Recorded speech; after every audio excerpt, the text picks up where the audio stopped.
காளி கிராமம் பாகம் 2. காளி குடும்பம் மூதாட்டியை தேடிக்கொண்டு அலைந்து திரிகிறார்கள். முகமது குடும்பம் முதலில் அவர்களை வீட்டிலிருந்து துரத்துகிறது. மூதாட்டி வந்து அவர்களால் தான் கிராமத்துக்கு சுதந்திரம் கிடைக்கப் போகுது என்று கூறி காப்பாற்றுகிறார். அனைவரும் மூதாட்டியிடம் மரியாதை செலுத்தி உள்ளே அழைக்கிறார்கள். காளியின் அம்மா மூதாட்டியிடம் கேட்டுக்கொள்கிறார். இரவு பேய் சத்தம், மந்திரவாதி சத்தம் கேட்டது பாட்டி. அது என்ன? மூதாட்டி ஒரு பழைய சாபக் கதையை தொடங்குகிறார். 25 வருடங்களுக்கு முன்பு ஒரு கிறிஸ்துவ குடும்பம் கிராமத்திற்கு வந்து குடிபார்க்கிறது.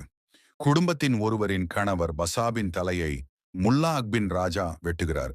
கோபத்தில் கிறிஸ்து பெண் சாபம் விடுகிறார்.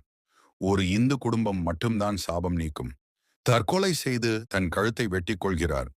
இதுவும் இந்த கிராமத்தின் சாபமே என்று சொல்லி பாட்டி அந்த கதையை சொல்லி முடிக்கிறார். காளி சத்தியம் செய்கிறான். இந்த கிராமத்துக்கு நாங்கள் விமர்சனம், சாப நிவர்த்தி வாங்கி தருவோம்.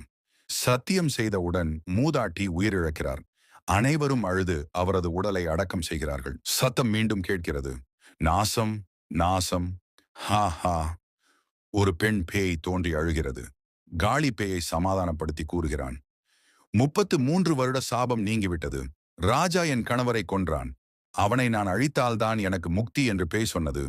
காளி பேயை அழைத்து சென்று ராஜாவை சந்திக்கிறார். பேய் தனது கணவரைப் போலவே ராஜாவின் கழுத்தை வெட்டி கொன்று விடுகிறது. பேய் முக்தி பெறுகிறது.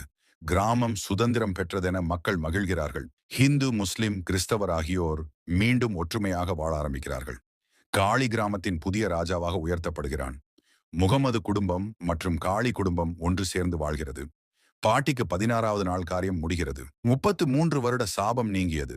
25 வருட சாபம் நீங்கியது. ஆனால் 100 வருட சாபம் இன்னும் நீங்களையே.